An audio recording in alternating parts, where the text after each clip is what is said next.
Welcome back, guys. This is Symphony, and today I'll be talking about the damage step. So let's begin. So what is the damage step?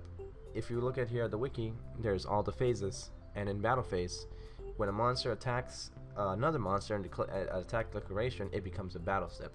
But once it becomes a time to activate certain cards and calculate the difference between attacks and defenses and things like that, it becomes the damage step.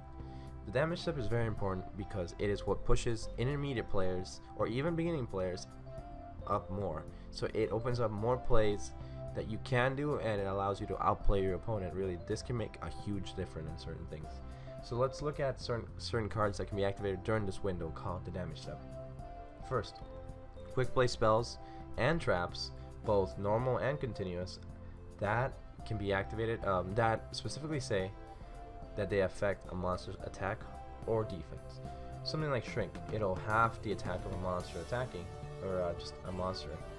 Something like Forbidden Lands, even though it's not directly used to lower attack, it does say that it lowers its attack, so it can be activated during the damage step.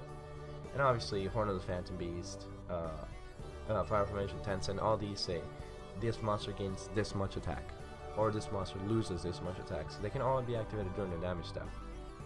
And obviously, it's not just attack. Something like Castle Walls, if you're playing that defense LTK deck, Castle Walls can be activated from the damage step. And obviously, counters. Counters, spell speed 3, can be activated anytime. So, damage step, it can also be activated then. Something like Divine Wrath or Black Horn of Heaven, things like that. Also, monster effects. So, these certain monster effects usually are written pretty well in order for them to say during a damage step, like Mega Phantom Beast Tetherwolf, it'll say during the damage step of either player's turn. Things like honest wins games. I was gonna say honestly, but yeah, he does win games, and it can be activated during the damage step. This is when you want to save it. You want to activate it then because your opponent cannot respond to it with a lot of things. And there's monster effects that are continuous. Continuous monster effects have to activate. So if something happens during the damage step where continuous effects would affect it, it has to be activated. Something like King Tiger. If, let's say, a Shining Angel summons a monster with 1400 or less, like YuGiOh Shining Angel to Shining Angel, and King Tiger is face up on the field, King Tiger effects must activate, and it will destroy that Shining Angel. Also, when a monster attacks during the damage step, things have to be flipped because you have to go into damage calculations. You have to see how much defense that monster has and how much attack that monster has. So something like Penguin Soldier, if you attack into it during the damage calculation, Penguin Soldier is going to use its effect and bounce 2 of your monsters. And monsters that can negate certain things. So Horus level 8 Dragon or Herald of Perfection, they can be activated during the damage step. And obviously cards that say on them during the damage step, kind of like the monster effects, like Tetherwolf and Honest. It says during your opponent's turn, add a damage calculation. That is damage step. So things like YuGiOh can be used. More importantly now, what cannot be used during the damage step? Well, normal spells cannot be used outside of the main phase, so that's out, both normal and continuous. But there are certain traps. So normal traps and continuous traps that do not directly affect the attack or defense of a monster cannot be activated during the damage step. So no Regeki Break, no Royal Decree, or Torrential Tribute. And there are certain monsters that say when this card battles an opponent, meaning battle phase. But if you go back, no, stand this way.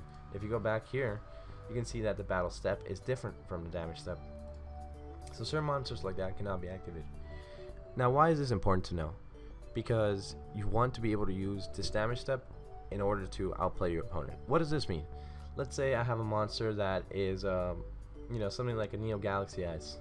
His effect is basically he's unstoppable by any trap as long as he's battling a monster until the damage step.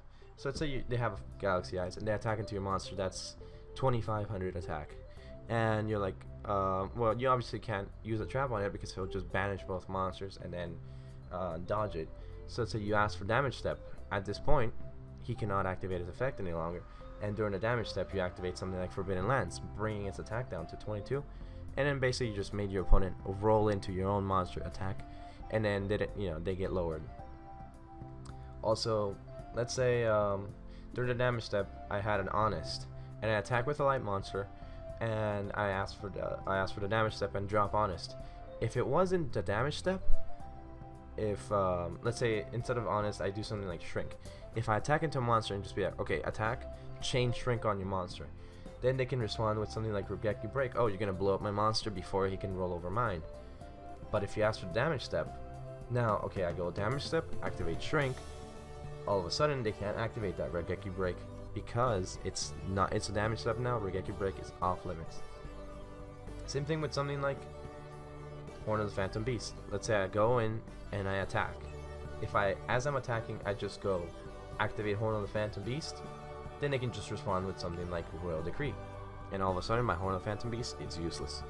But if I ask for damage step, they don't know, and obviously they could preemptively activate it, but during the damage step, let's say you just happen to have it set down. They don't know if it's going to be a trap, if it's going to be a spell. You activate your Horn of the Phantom Beast, all of a sudden they can't activate Royal Decree.